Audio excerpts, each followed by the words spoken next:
amigos aqui da igreja, amigos da internet, tá? Oi, internet, tudo bem? Meus amigos, nós vamos falar a respeito de pragas, já é uma coisa que está sempre sendo falada aqui na igreja. Mas essa semana eu estava refletindo o que eu ia falar hoje à noite e de repente eu comecei a ver que as pessoas falavam realmente muito de pragas do Egito, falavam muito das pragas que futuramente cairão sobre a terra também. Mas depois eu, procurando, até pesquisando, eu vi que não há uma comparação entre elas. A gente não traça um paralelo entre elas, que às vezes é tratado de forma separada. E elas têm muito em comum. Tá? E por conta disso, hoje eu pensei em a gente estudar a respeito dessas pragas aí. Antes, vamos aqui por a lua. Aumentou o volume. Estão me ouvindo melhor ou está a mesma coisa? Tá bom. Bom, eu gostaria de perguntar para os irmãos o que os irmãos entendem por praga. Vocês já ouviram, não sei se vocês conhecem uma praga, já viram alguma coisa assim que tem essa conotação de praga? Vocês conhecem alguma praga assim que possam me citar? Fora essa questão da Bíblia, questão bíblica, que todo mundo já sabe, a gente sabe, não sei o quê. Irmão sabe, Ebola? Não, seria mais ou menos como uma epidemia, isso, assim, em termos microscópicos, né, de doença. Mas praga não é bem uma doença, assim, não é uma epidemia. É parecido com isso aí que você falou, por exemplo, com a epidemia do Ebola. Os irmãos têm alguma outra praga assim que possa. Carrapato. Pulga, certo? Tem vários lugares assim que carrapato e pulga se torna uma praga. Você joga veneno, você limpa a coisa e ela continua. E ela tem uma sequência. Bom, eu posso citar algumas pragas aqui para vocês, especialmente eu falo, talvez eu esteja falando com pessoas que não são aqui do estado do Rio de Janeiro, mas nós temos uma praga aqui chamada mato colonial. É um mato assim que ele foi trazido de África aqui para alimentar o gado, né? Aí começaram a plantar nas fazendas vaca e boi agora, mas é uma verdadeira praga. Para quem não conhece, assim, os irmãos aqui conhecem, mas para quem não conhece, assim, estou falando com pessoas assim que não conhecem também, ele é um mato cortante, muito grosso, você corta ele às vezes, parece assim uma cana de açúcar, assim, tem cheiro de cana, né? Parece uma cana de açúcar. E cresce muito, ele chega a uns 3 metros de altura. Esse mato é muito difícil de derrubar. Você tira, arranca ele pela raiz, joga veneno e ele continua nascendo. Outra praga interessante, gente, que a gente tem aqui muito, assim, que eu vejo muito aqui, especialmente na cidade de Maricá, no estado do Rio de Janeiro, é pombo. Pombo, quando se instala no local, eles começam a se reproduzir. E depois, quando você vê aquela revoada de pombo. Quem aqui já viu os filmes lá com aquela praça de São Marcos, em Veneza? Antigamente ali tinha muito pombo. Era uma marca registrada, aquela revoada de pombo. Aí chegava tudo, começava a jogar a comida dos pombos. E os pombos iam se multiplicando. E para acabar com esses pombos, matar não tem jeito. O jeito era esterilizar. Então foram esterilizando os pombos. E a gente pode citar outras pragas aqui, até do reino animal, gente. Por exemplo, pardal. Pardal foi um negócio assim que foi trazido aqui para o Brasil com o intuito de acabar com as pragas na lavoura e ele mesmo virou uma praga. Que começou a se espalhar para todos os lados e tal, até expulsar algumas espécies. Esse miquinho cinza que a gente tem aqui na mata, o pessoal acha bonitinho, ele também se tornou uma praga, porque ele não é daqui, ele veio de outro lugar e ele se multiplicou.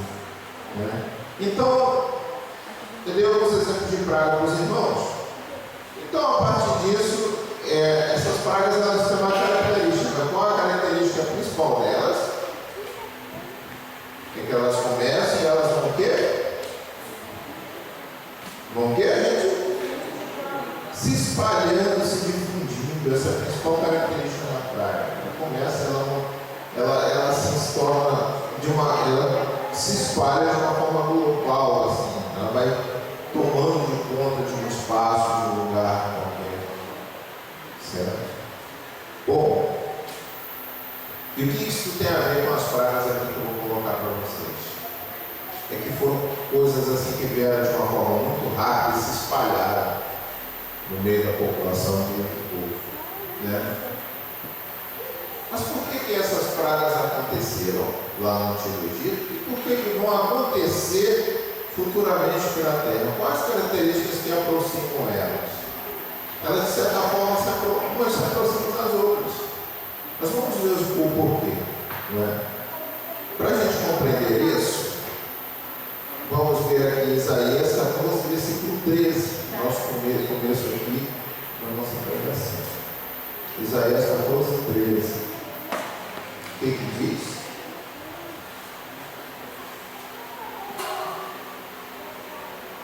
Quem achou assim tem a voz boa, pode ler para a gente.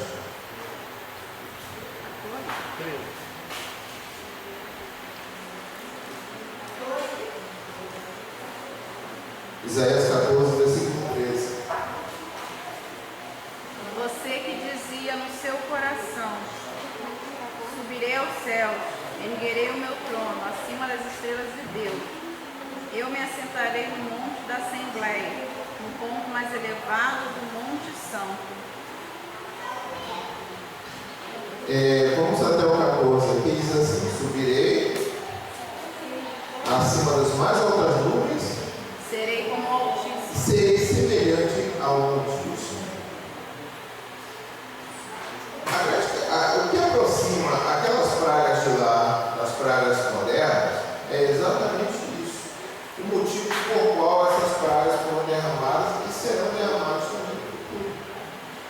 Que é a tentativa do homem, no caso naquela época, Faraó, e a tentativa dos reis da terra, dos donos da inteligência, da cultura, serem semelhantes a Deus. Então a gente vai tratar isso de uma forma bem didática. Vamos começando aqui pelo nosso comentário aqui do texto. Diz aqui: no Egito, o caráter de Faraó é sempre semelhante ao caráter de Satanás no céu. Satanás queria derrubar Deus do trono. Faraó, que servia a dezenas de deuses, se recusou pela ordem de Moisés a libertar Israel da escravidão de forma petulante, desfez publicamente do Deus verdadeiro e perguntou a Moisés: quem é o Senhor para que lhe ouça a voz e deixe ir Israel? Naquela hora, ele se virou para Moisés e disse assim: quem é teu Deus? Eu tenho um monte de deuses aqui. Eu tenho Deus que cuida do ar, eu tenho Deus que cuida da água, eu tenho Deus que cuida da colheita. Todos esses aqui eu adoro, eles têm estábulos, têm templos e tal. E o teu Deus, que é o Deus de um povo que está escravo aí há 400 e tantos, mais de 400 anos, 430 anos, eu creio. E o povo que está escravo, quem é teu Deus? Nessa hora, Faraó desafiou Moisés. Quando ele desafiou Moisés, ele fez um desafio ao próprio Deus. E aí Deus começou a mostrar quem ele era. De algumas formas, dessas formas aqui. Faraó só acreditava em seus deuses. Então Deus mandou 10 pragas para destruir os 10 principais deuses do Egito e mostrar a Faraó que tais deuses não são nada perto da majestade do Deus vivo. As pragas eram um sinal de que Faraó deveria se arrepender de sua rebelião contra Deus e deixar o povo de Israel ir embora do país, para que se cumprisse a promessa que Deus fez a Abraão. No entanto, praga após praga, os egípcios não se arrependeram até que caiu sobre as suas cabeças a pior de todas, que foi a morte de seus primogênitos. Então vamos analisar cada praga aqui de acordo com os deuses que o Egito acreditava naquela época. A primeira praga foi a água santa. Os irmãos já ouviram falar de um termo chamado panteísmo? Quem já ouviu falar aqui em panteísmo? aqui à frente, a Adriana já ouviu falar em panteísmo. Ok. Gente, panteísmo é o seguinte. Vocês já ouviram falar de algumas pessoas, assim, vocês já conheceram algumas pessoas que você fala a respeito de Deus? Assim, olha, eu acredito num Deus vivo, eu acredito num Deus transformador, eu acredito num Deus que a gente vai lá e estuda com Ele vai transformando a vida da gente, vai modificando a nossa vida, vai nos dando segurança, vai nos dando paz no coração, mesmo nos problemas de tempestade. E você não vem conhecer comigo, você quer fazer um estudo bíblico, ele diz assim, não, eu também acredito em Deus. Deus para mim está em tudo. Ó, por exemplo, esse ventilador tem Deus. Aqui na caixa tem Deus. Essas flores, mesmo artificiais, eu mostro com Deus. Deus está aqui, ó. Deus, eu tenho uma parte de Deus aqui, olha aqui com Deus. Ó, Deus é muito bom. Olha, tem um Deus planta aqui, olha que bonita essa planta. Deus está aqui, Deus está nessa cadeira, está no chão, entendeu? Nesse chão sólido que a gente pisa, isso que dá firmeza para o pé da gente. Deus nos dá firmeza para caminhar. Aquela pessoa, você já ouviu falar, você já viu algumas pessoas assim, já conheceu algumas pessoas assim? E você vai dizer assim, olha, eu quero estudar com você, falar isso de Deus. Ele, não, mas Deus ele está em todo lugar. Eu sinto Deus comigo que Ele está em todo lugar. Isso, gente, é panteísmo. É você achar que tem Deus e está no lugar. E os egípcios, eles não eram bem panteístas, eles eram politeístas. Eles achavam que toda forma na natureza ali era uma manifestação de um Deus diferente. Né? Mas o que fez eles acreditarem nisso? Foi a distância que eles tinham do Deus vivo. Eles esqueceram que havia um Deus. E aí todo mundo foi criando um Deus para si. Não é isso? Assim como hoje as pessoas criam deuses que adoram. Tem pessoas aí que, se por exemplo o Deus dela lá na música que será assim, filho, bate em cima lá do edifício e te joga embaixo, não se joga. Sabe disso? Tem gente que faz loucuras assim pelo ídolo. Ah, qual a loucura que você fez? Está parecendo até programa de televisão. Qual a loucura que você fez pelo seu ídolo? Ah, eu fiz isso, fiz aquilo. Muito bem. Primeiro, tem lá em Êxodo, começa em Êxodo capítulo 7, tá, gente? Eu não vou pedir para a gente ler tudo. Os irmãos que quiserem ler em casa, podem ler. A gente vai ler apenas algumas passagens pequenas. Tá? Água e sangue. Ficou lá no Egito. Primeira praga. Água e sangue. A primeira praga, a transformação do Nilo e todas as águas do Egito em sangue, causou desonra ao deus Nilo, Api. A morte dos peixes no Nilo também foi um golpe contra a religião do Egito, pois certas espécies de peixes eram realmente veneradas e até mesmo mumificadas. Vamos ver Êxodo 7, 19 a 21. Passagens pequenas, tá, gente? Porque senão a gente vai passar muito tempo e depois, quando for chegar no mais importante, a gente pega muito tempo também. Me ajuda a controlar a hora também.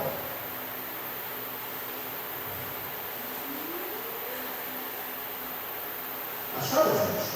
Sim. Eu vou falar minha mente misericórdia, que isso já virou um clichê. Vocês sabem disso, né? Eu não consigo repetir isso aqui. 19 a 21. Disse mais o Senhor a Moisés, diz a Arão, toma teu bordão e estende as mãos sobre a água das águas do Egito, sobre seus rios, seus canais, suas lagoas, os seus reservatórios, para que se tornem sangue. Haja sangue por na terra do Egito, não com vasos de madeira, com de pedra. Né? E fizeram Moisés e Arão, o Senhor deu ao ordenado. Arão levantou do ar. O bordão feriu as águas que estavam no rio. À vista de Faraó e seus oficiais, toda a água do rio se tornou em sangue, de sorte que os peixes que estavam no rio morreram. O rio cheirou mal. Os egípcios não podiam beber a água do rio e houve sangue por toda a terra do Egito. Vejam só, gente. Vocês viram o que aconteceu? Porque eu acho que praticamente todas as pessoas viram o que aconteceu lá naquele trecho lá da barragem que desceu em Mariana e tal, desceu aquele rejeito todo de minério, foi para o rio. e aquela mortandade de peixes que teve ali e tal, e as pessoas estão passando necessidade, problemas ali. Imagina o que aconteceu no Egito. Imagina assim, a gente está falando do Rio Doce, que é um rio que tem 600 quilômetros de extensão, e os outros afluentes também que receberam ali aquela carga tóxica. Agora imagine um rio com 6.000 quilômetros de extensão. Vocês entendem mais ou menos o que é 6.000 quilômetros? Dá para ir lá em Belém e voltar a distância. Tudo insano. E aí, de repente, aquele povo ali começou a orar para aquele Deus que eles tinham. Deus, está tudo em sangue. Deus, faça com que possa voltar a água do Egito. Não voltou. Só voltou quando Moisés ordenou pela ordem de Deus, do Deus vivo. Amém. Amém, gente? Amém. Amém. Domingo à noite, mas vamos lá animar. Amanhã é segunda, não? Amanhã é segunda, vamos desanimar. Amanhã começa a semana. Pela ordem do Deus vivo, a água voltou do sangue para ser água novamente. Entenderam isso? Nesse momento, aquele Deus lá do Egito, ele caiu por terra. Aquela crença foi demonstrada que era uma crença falsa. Segundo, rãs. A rã era tida como um símbolo da fertilidade, do conceito egípcio da ressurreição. Era considerada sagrada para a deusa Rã, assim a praga das rãs trouxe desonra a essa deusa. Aí os caras, onde está essa deusa que não tira essas rãs do nosso meio? E era rã para tudo que é lado, imagina a mulherada, naquela época lá, com essa praga de rãs. Se você soltar uma rãzinha, uma pererequinha, desse tamanho aqui no meio, vê o efeito que vai dar. Era tudo subindo no banco. Imagina aquela época que tinha rã para tudo quanto é lado. Nos bares, em cima do teto, debaixo da cama, na cozinha. A coitada vai cozinhar, quando abre a panela, está lá uma rã. Não tem comida. Não tem comida, não tem jantar, não tem almoço. Pula pulando em cima da cama, aquela coisa toda. Gente, essa deusa aqui foi aí desonrada. A gente sabe que todos esses deuses aí não existiam, né? Era coisa da imaginação das pessoas e também era um estímulo do próprio inimigo que queria substituir o seu culto ao Deus verdadeiro, por esses deuses aí. Piolhos é a terceira praga. Os sacerdotes magos, eles tiveram que reconhecer a sua derrota, por se verem incapazes de transformar o pó em rachos por meio de suas artes secretas. Atribuía-se a Deus Totes a invenção da magia das artes secretas, mas nem mesmo este Deus pôde ajudar os sacerdotes a imitar a terceira praga. Praga das moscas, ela veio como uma linha de demarcação, assim como um divisor de águas entre o Deus verdadeiro e esses deuses falsos do Egito. Por quê? Porque Deus veio ficar nitidamente traçado, essa marca, a partir dessa quarta praga em diante. Enquanto enxames de moscões invadiam os lares dos egípcios, os israelitas na terra de Gozem não foram atingidos pela praga. Deus dos egípcios, algum pôde impedi-la, nem mesmo Ptah, criador do universo, ou Totes, senhor da magia. Lembrando a vocês que todas essas pragas já estão no capítulo 8, lá de Êxodo. Não vou pedir para vocês publicarem a passagem, que a gente vai perder um tempo. Mas vamos só fazer uma observação a respeito.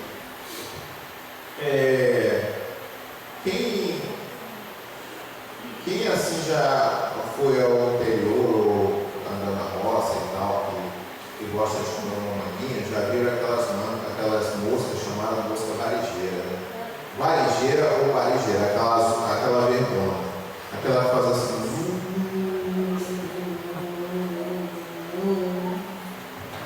Faz um barulho, né? Imagina se você está comendo e tem um aquelas grandonas, eram chamadas moscones. Não é a mosquinha, essa mosquinha vagabunda não, é aquela bem coloridinha, aquela bonitona. Imagina que barulhão assim. E você vai lá para o arraial dos israelitas, não tem nada. Agora eu pergunto para vocês, todos aqueles israelitas ali, eles eram crentes assim, firmes em Deus, assim, pessoas íntegras, pessoas de bem, em todos os seus negócios. Alguns deles não adoravam Deus no Egito? Sim, gente, adoravam sim. É tanto que quando aquele povo foi liberto, ele chegou lá no Monte Sinai, e quando Moisés começou a demorar muito, ele começava a pedir a Arão: faça para nós deuses, porque esses deuses nos tiraram da terra do Egito. E ele foi lá e fez lá um bezerro de ouro, né? Que era o Deus Apis, né? Que a gente vai falar um pouquinho aí na frente. O povo não era certinho não, gente. O povo não era totalmente bom.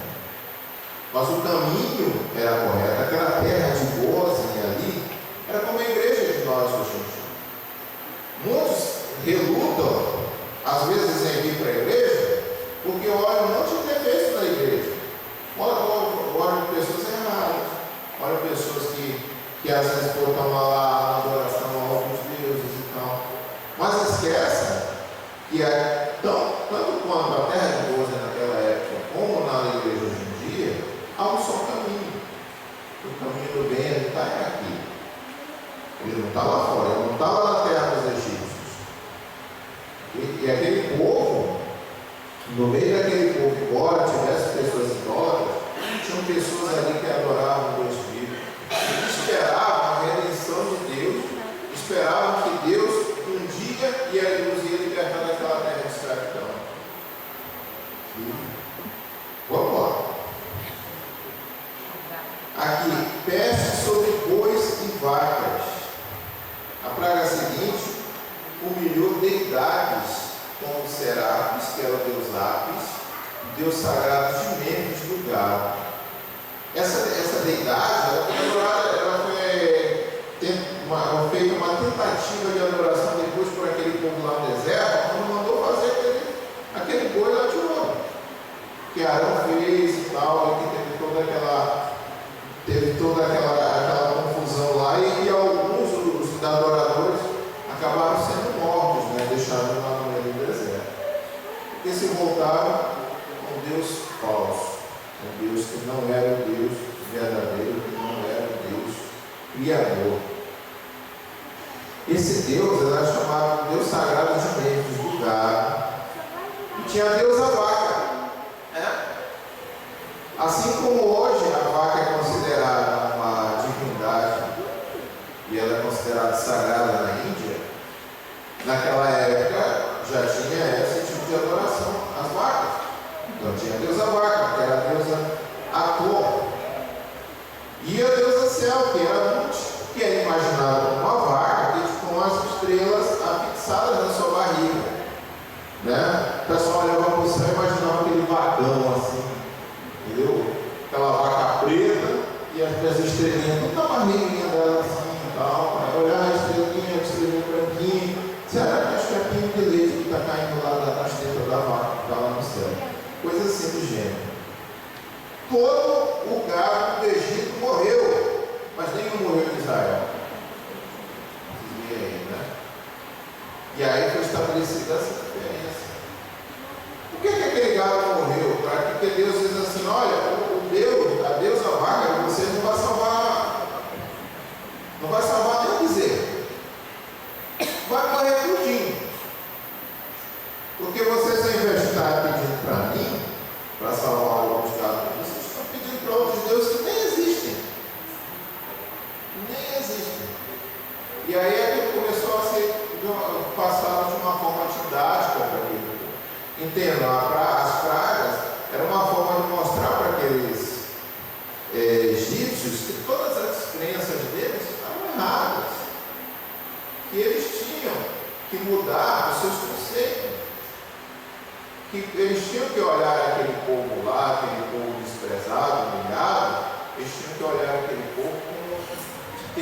povo tendo uma mensagem especial para eles. Não simplesmente como um povo escravo que eles deviam humilhar e pisar. Porque hoje em dia, às vezes a gente passa pelas mesmas situações, a gente imagina que quem vai transformar a vida da gente, o proceder da gente, seja um grande evangelista, um grande pastor, uma pessoa que vem trazendo uma mensagem maravilhosa, ou quem sabe alguém que faça um monte de brincadeiras engraçadas, que dele faça histórias engraçadas, comece a rir, meu Deus do céu, que cara engraçado, bota ele de novo e tal. E na verdade, às vezes a pessoa mais humilde que chega aqui nesse culto, às vezes a pessoa mais inculta, às vezes aquela pessoa que vem e fala errado, você começa a rir dele porque ele fala errado e tal, às vezes aquele que tem a mensagem mais bonita e mais significativa para a sua vida. E às vezes você esquece disso. Porque se você olhar para a história da redenção, Deus pegou aquelas pessoas mais humilhadas, mais desprezadas, e transformou em grandes homens, como assim como as nações. Você vê a nação de Israel. O que é a nação de Israel, gente? A nação de Israel é um lugar que é menor que o estado do Rio de Janeiro, o país. É mais ou menos o tamanho de Sergipe. Sergipe é o menor estado que tem na federação. Aqui de Real. Fica só dessa. Sergipe é o menor estado que tem aqui no Brasil. Israel é mais ou menos daquele tamanho. Fora os territórios ocupados lá, que tem aquela questão de Cisjordânia e faixa de Gaza, mas isso não é o caso. Não foi a civilização assim mais agraciada com a grande filosofia, com a grande ciência. Você vê tem a Grécia lá, que é o berço da filosofia, da antropologia, das ciências e tal, das grandes ciências, que tem lá na Grécia. Você vê um país assim como a França, que foi um país também de grandes pensadores. Você vê um país assim, por exemplo, como o próprio Egito, né? O próprio Egito. No Egito, os métodos contraceptivos foram inventados no Egito. O conceito de astronomia, no seu princípio de estudo de astronomia, do movimento dos astros, foi a partir dos babilônios e dos egípcios. É isso? Lá eles tinham, no Egito tinha a letra de fósforo, no Egito tinha uma medicina avançada, né? No Egito tinha um sistema de plantações muito bem desenvolvido, e fora a questão arquitetônica, de construir aquelas pirâmides todas, na verdade, para quem não sabe, assim, para quem não tem conhecimento, né? Não estou dizendo que ninguém é ignorante, gente, pelo amor de Deus, estou só falando assim, comentando. Para quem não tem conhecimento, aquele monte de pirâmide bonita que tem lá, são túmulos de faraós. É como se você fosse aqui no cemitério de Maricá, tem aquela lápide, né?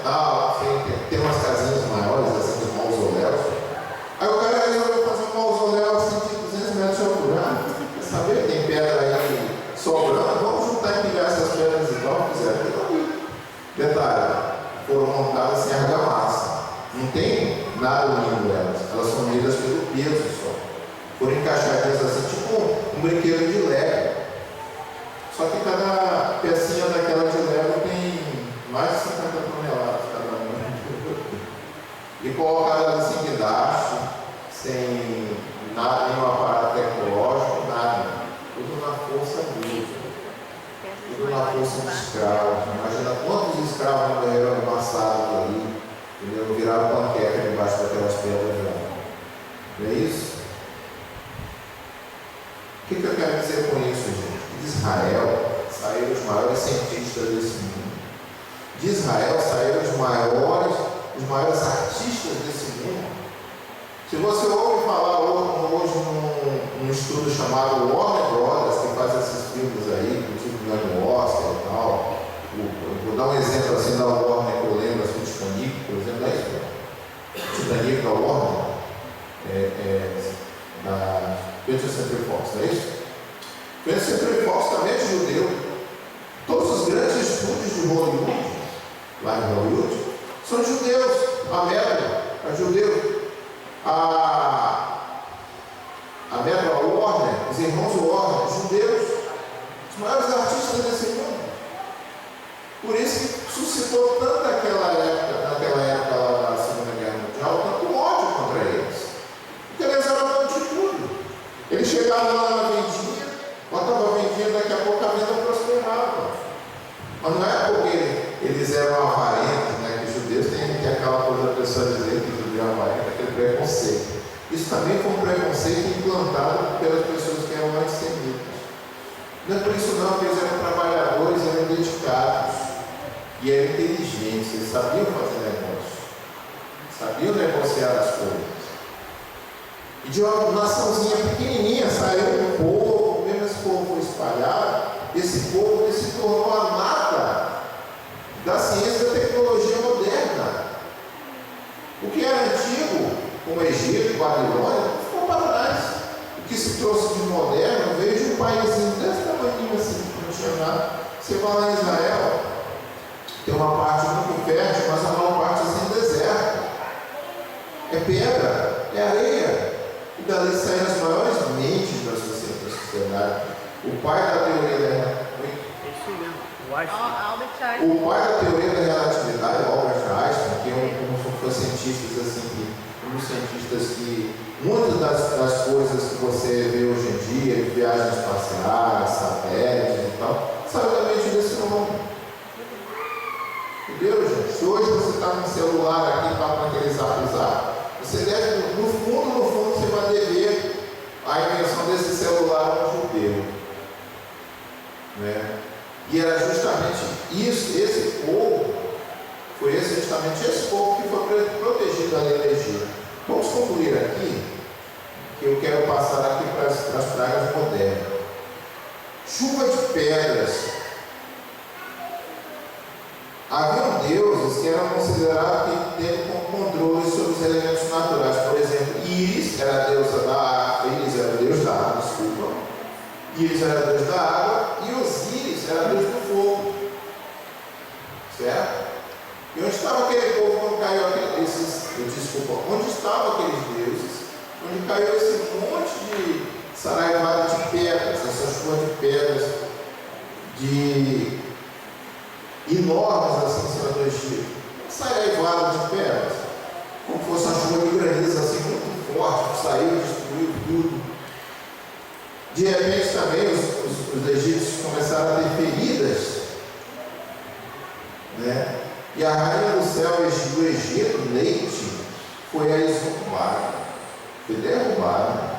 Moisés jogou o pó para o céu, que deu um tumor ulceroso na pele do povo, que doeu demais. Os magos também pegaram doença e não puderam adorar sua deusa e rainha religiosa. E foram lá na terra de gozo e tinha alguém com úlcera? Sim ou não, gente? Não. Não tinha. Ok? Não tinha. E que, de certa forma, hoje, se a gente pensar, a gente vai lá o arraial dos egípcios lá fora. Eu posso citar aqui um arraial dos egípcios assim, bem notório, que é a nossa praça aqui no centro de Maricá, é um arraial dos egípcios. Né? Se você quiser ver tudo no mundão que não presta, vai para ali. Se você está longe daquele arraial, você está livre dessas doenças, dessas úlceras que tem lá. Que a úlcera é a úlcera da doença venérea, da DST, do álcool, do alcoolismo, das drogas, da prostituição. Você está longe dessas úlceras. Aqui você está livre. Aqui junto de Deus, não estou dizendo aqui junto, dentro do templo, eu estou falando junto de Deus. Muito bem.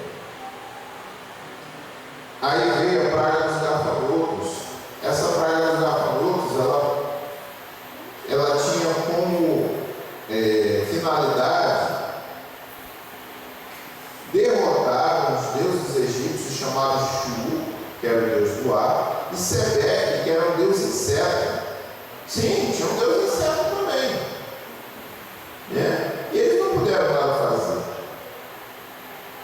as duas finais, gente. Teve duas pragas finais aqui, que essas pragas foram decisivas, assim, para, como diz aqui o nosso querido Augusto, que não está conosco, fechar a tampa do caixão ou amarrar a boca do saco, como ele diz, né?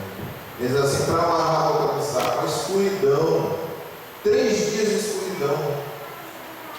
3 dias de escuridão. Havia naquela época, gente, um deus, lá entre os egípcios, que era chamado Deus Ra. Ra é o sol.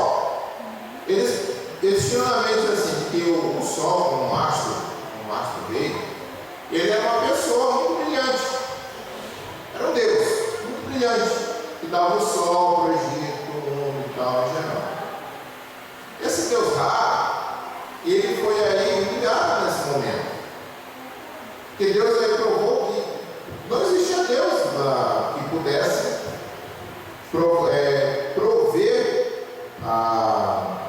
prover a luminosidade, prover calor para aqueles egípcios. Não fosse ele. Porque aquele sol ele estava ali subjugado a ele. E também eu queria mostrar que acima desse sol, o Deus egípcio, Deus Ra, havia um sol da justiça, que era Jesus Cristo. E por final, a morte dos primogênitos, né? Inclusive entre os animais dos egípcios. A morte dos primogênitos resultou na maior humilhação para os deuses e as deusas egípcias. Os governantes do Egito realmente chamavam a si mesmos de deuses, filhos de Ra ou Amon-Ra. Depois disso souberam que Deus era o Senhor e seu nome ficou anunciado em toda a terra. Deus destruiu todo Deus falso do Egito. Na morte do primogênito, Deus mostrou que ele tem na sua mão o poder da morte e vida. O faraó tinha a pretensão de ser adorado de ser uma divindade. O primogênito era em contenção do faraó, pois era herdeiro do trono. Deus demonstrou a falsa deidade do faraó e seu filho. Muito bem, essas são as pragas do Egito aqui. Procurei assim falar um pouco delas de uma forma até mais moderna, para a gente relacionar as coisas. E as 7 pragas do Apocalipse, o que a gente tem a ver um pouco com a do Egito? Primeiro, vamos lá. Diz aqui a partir de Apocalipse capítulo 16, tá, gente? Vamos abrir aí e vamos acompanhar a leitura.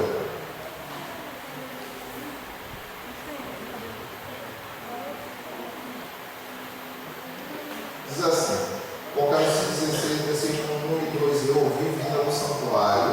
Já acharam, gente? Eu ouvi vinda no santuário uma grande voz que dizia aos 7 anjos: Ide e derramai sobre a terra 7 taças da ira de Deus.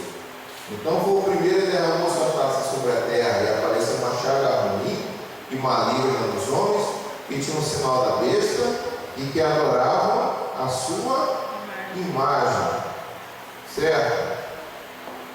Essa primeira praga, ela é correspondente a que praga lá do Antigo Testamento? Vamos lá, que número, gente? Quem lembrou aí? Quem está lembrando? Amanhã é segunda. Vamos lá.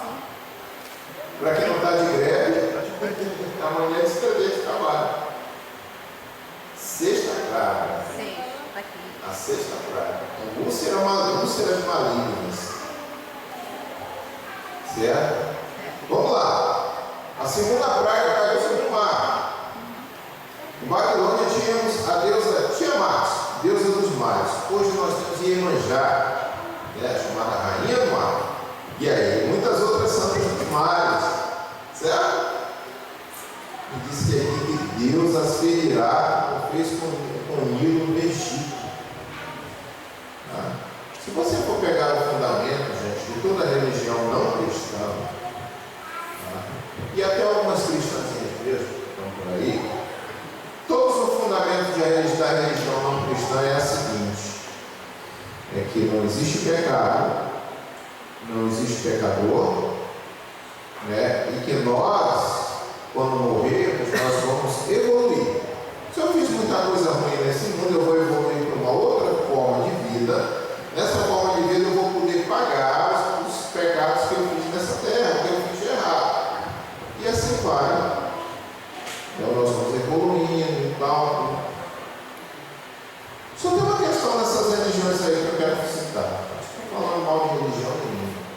respeito de todas as religiões.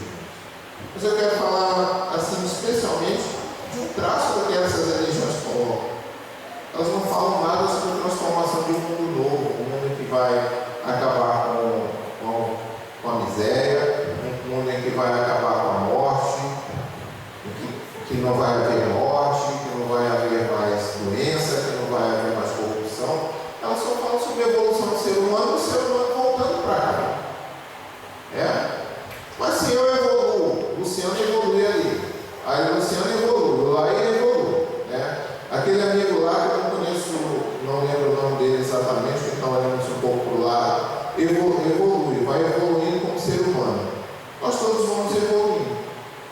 Mas tem gente que não evolui e continua naquele estágio. Aí eu volto para cá, eu vou cuidar da terra, a terra vai estar boa e tal, evoluir. Mas vai continuar tendo morte. E isso vai se perpetuando pelos séculos e séculos e séculos, e a morte vai ter fim? Nunca. Me diga, meu amigo, você que está agora me ouvindo, aí na web, na internet, e o pessoal que está me ouvindo aqui, em que você prefere acreditar? Em qual dessas duas mensagens você prefere acreditar? No mundo que um dia vai acabar, que vai ser transformado, todo transformado, ou um mundo que vai estar constantemente evoluindo, mas não vai chegar lá? Em que você prefere acreditar?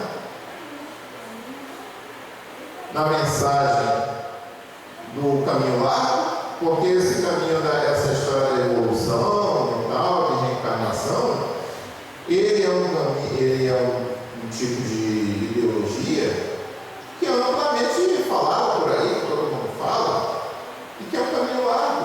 Todo mundo pode andar por ele, não. Mas esse caminho nosso, que é o que a gente escolhe aqui a cada dia, que é o caminho estreito, que é o caminho da dificuldade, que é o caminho que fala de um mundo que será transformado pelo poder de Deus, que vai acabar com toda a corrupção, com todo o crime. Esse caminho não é um caminho popular.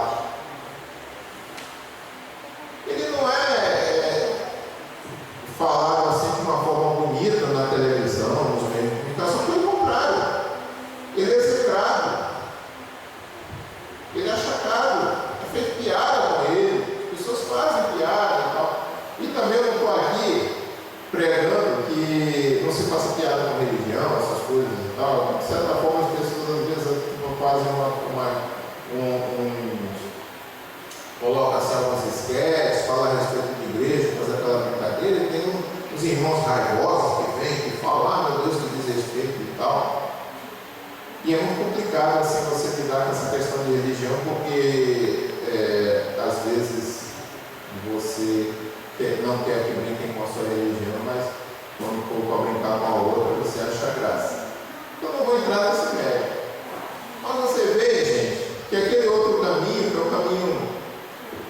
é um caminho assim que fala a respeito da constante evolução do homem, muito popular. Não fala muito dele, fala bem dele e tal.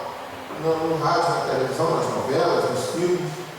E esse caminho estreito, que é o caminho da cristandade, um caminho que visa falar da Bíblia, falar no fim do mundo, é um caminho assim que não é muito bem falado, não.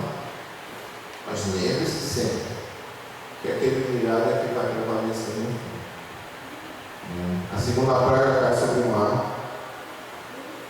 A terceira praga atinge os rios, que se tornam sangue também. Que praga é essa, gente, que se torna sangue lá no Egito? A primeira, isso. A quarta praga atinge o sol, que passa a queimar os seres humanos.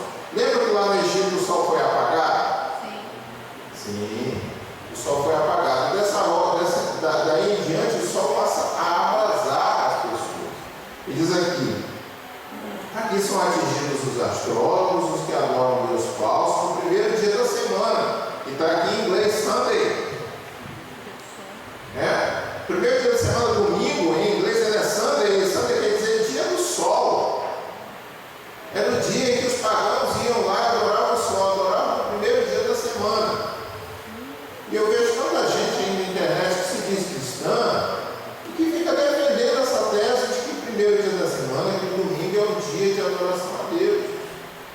adoração a Deus não é domingo, é sábado. A Bíblia é clara a respeito disso. E a gente vai olhar mais à frente, uma passagem aqui, que fala realmente da lei de Deus, porque o pessoal fica dizendo que a lei de Deus foi abolida, que aboliram totalmente tudo. Bom, se for abolir, o que aboliu os 10 mandamentos? Todos os 10. Então, nada do que a gente imagina, praticamente nada do que a gente imagina hoje como pecado, não vai ser pecado porque a lei foi abolida. Isso também é outro mérito. Vamos à frente, que eu estou concluindo aqui. A quinta praga atinge em trevas o trono da besta, ou da besta.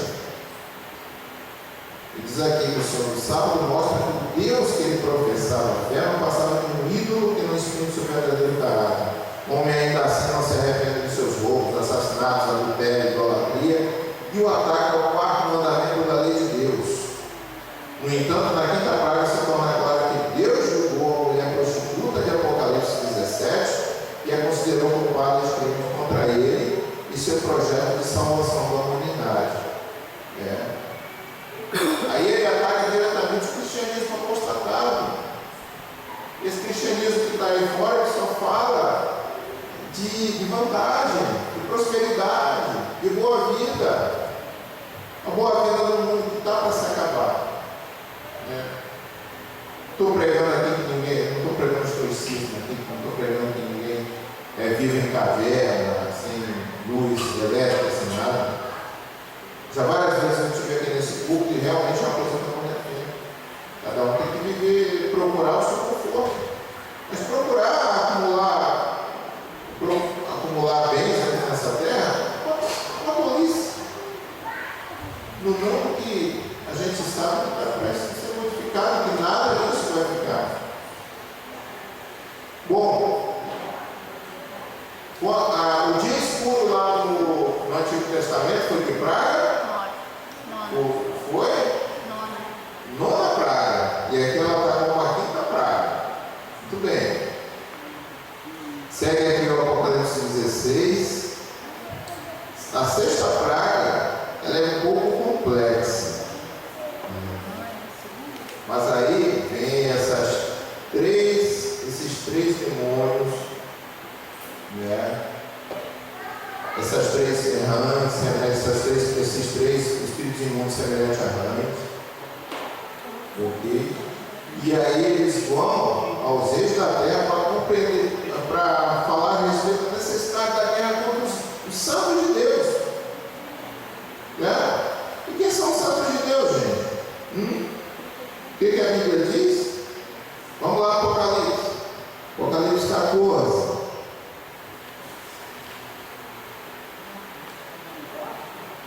Estou terminando, gente.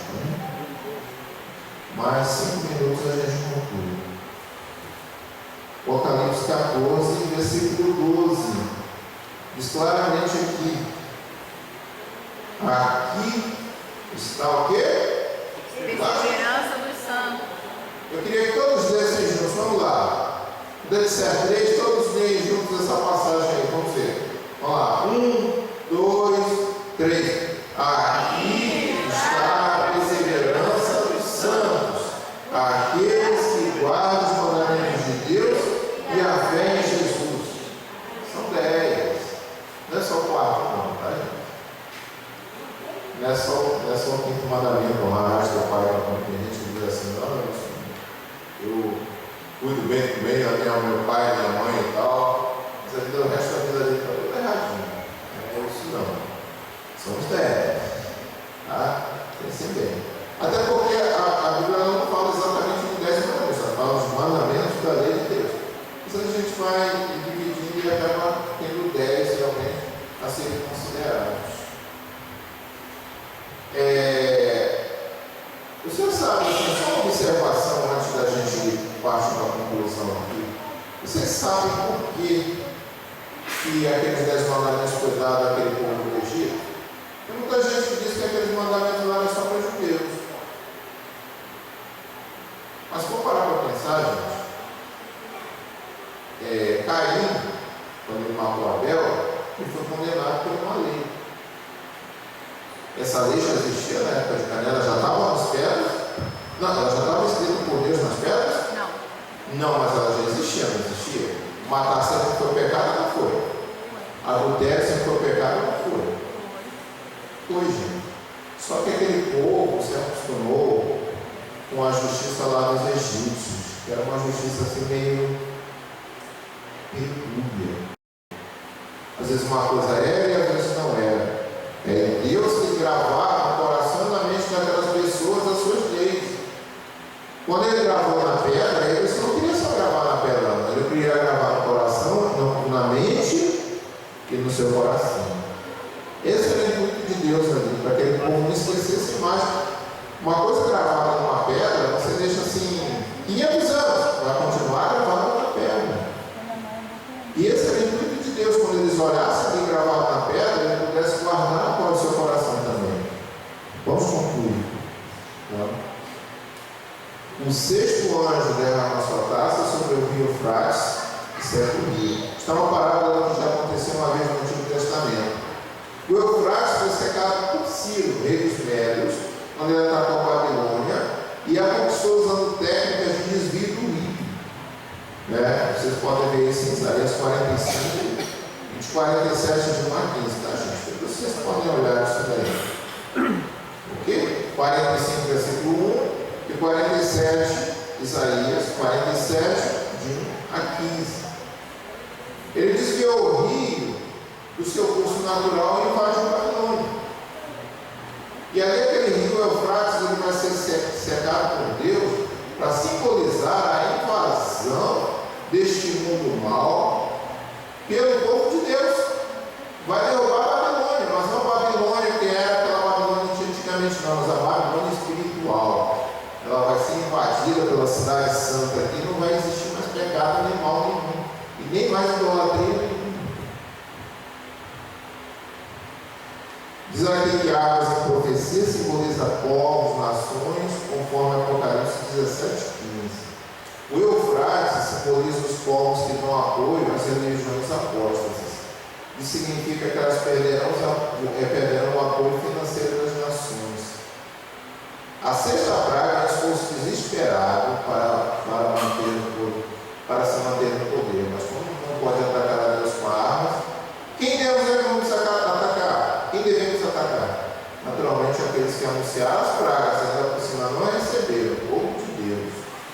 Nessa hora é que nós, como povo de Deus, nós dizemos que somos povo de Deus, é que vamos ser lembrados. Nós vamos ser lembrados não por pessoas que querem se arrepender, mas sim por aqueles que estão dizendo, olha, vendo essas pragas que estão caindo, tem um pessoal aí que está falando delas há um tempão.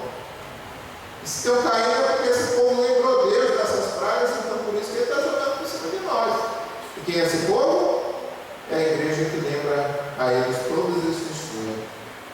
Nossa igreja é a igreja adventista do sétimo dia. Tem falado dessas pragas o tempo todo. Esse povo será perseguido. Eu não digo especialmente, assim, de uma forma exclusivista, exatamente nós como rótulo, como igreja, mas sim aqueles que seguem esse caminho. Porque vão surgir várias pessoas de várias partes do mundo, de várias religiões, que vão começar a ver as verdades na Bíblia e vão começar a seguir também. E essas pessoas vão ser perseguidas também. Hoje a gente vive uma realidade muito grande de perseguição lá na África, nos países do Oriente Médio. Igrejas sendo destruídas, eu não digo assim só igrejas antigas, mas igrejas de várias denominações sendo destruídas lá. E essa perseguição ela só tem de aumentar, porque a gente abre aquele Facebook, cada vez mais vê que as pessoas estão ficando cada vez mais burrinhas, estúpidazinhas. E as pessoas que são burrinhas e estúpidazinhas, elas são fáceis de enganar. E certamente o inimigo ele vai derramar a sua ira final nesse mundo para enganar o restante desse povo e nos perseguir. Mas nós temos um Deus que é maior que tudo isso. Vamos lá para o Apocalipse, essa passagem que eu queria ver aqui para fechar com vocês, gente. Vamos fechar Apocalipse 11, versículo 19. Olha só. Ouça bem.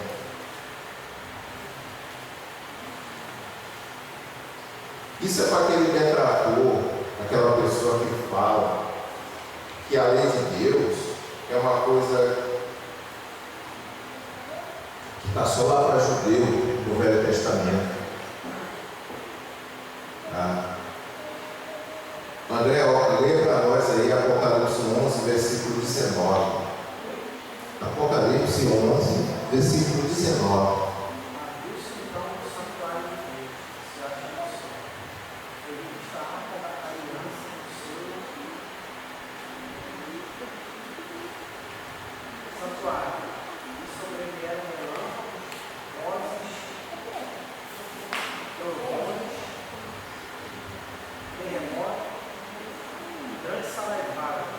Abriu-se o santuário e foi visto o que lá? A arca da aliança. E tinha dentro da arca da aliança, gente?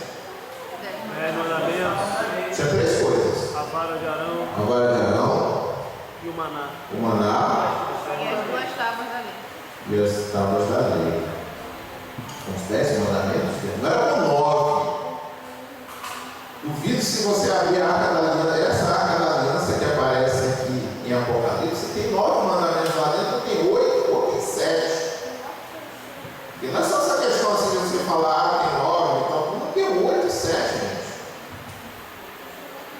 Quantos casos assim de adultério a gente vê hoje dentro da igreja? Adultério assim, eu não falo só adultério de trair marido e mulher, não. Mas assim, de namorado, de gente assim que sai para balada, depois que pegou não sei quanto, pegou isso, pegou aquilo, pegou não sei quem. Aí, não é só 9, aí fica só 8. E a Bíblia diz que se você pisa sobre o você torna-se culpado de todos. Aí, tá, gente, ó, a arca da aliança vai aparecer, vai se abrir no céu, vai mostrar a arca da aliança lá no santuário de Deus. Dentro da arca da aliança tem 3 coisas. Primeiro, a vara de Arão. A vara de Arão, aquela vara que destruiu todas as varas dos egípcios. E aqui, ó, a gente volta a conectar lá com a questão dos egípcios, lá nas pragas que foram lançadas sobre eles. Que mais, gente? O maná. Tem um vídeo que eu vi sobre o maná na África, muito legal aí, bacana mesmo, assim, e a gente está vendo Deus se revelando novamente no final dos tempos. A vara de Arão significava o que, gente? Quem estudou? O que significava a vara de Arão lá dentro da arca? Ei, gente, estou cumprindo, amanhã é segunda-feira. A vara de Arão era o quê? Ela significava o poder de Deus. Aquela vara que derrotou, aquela vara, lembra que ela virou uma serpente e devorou as outras serpentes dos 5 sacerdotes? Lembra disso? Muito bem. A segunda coisa é o maná. O que significa? O que simboliza o maná? Aquele povo estava no deserto, não tinha nada que comer, começou a chover pão do céu, que era o maná. Provisão, cuidado de Deus com o seu povo.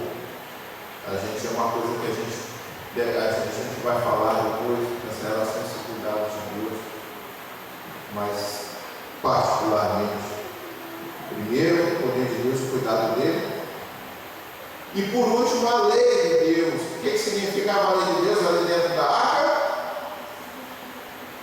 A sua justiça. Então tinha ali poder, cuidado de Deus e a sua justiça. E nesse momento lá, quando é derramada quando é derramada essa sexta, deixa eu ver, essa 7ª praga, aparece lá a arca da aliança, aparece lá a arca que tem os 10 mandamentos da lei de Deus. É uma coisa séria. Uma coisa séria, a gente brinca com a vida da gente, mas é uma coisa séria. Diz aqui que quando a arca da aliança com os 10 mandamentos aparece no céu mostrando a ira da justiça divina, cai uma chuva de pedras de gelo com cada pedra pesando cerca de 1 talento, que equivale a 35 quilos. Ocorre um grande terremoto e Jesus retorna como rei, ferindo as nações, destruindo a terra. Os santos mortos ressuscitam. E as passagens aqui, tá? Essa da Nosso Santos Irmãos Ressuscitados está em 1 Tessalonicenses, capítulo 4, de 13 a 18. Se não quiserem ver depois, podem ver. Na sétima praga, Jesus destrói a ofensiva das nações contra os santos com a chuva de pedras e com um grande terremoto. Ok? E aqui nós concluímos com o seguinte, gente. Nós vamos concluir agora com o seguinte. Deus jogou aquelas pragas lá no Antigo Egito para derrotar Faraó.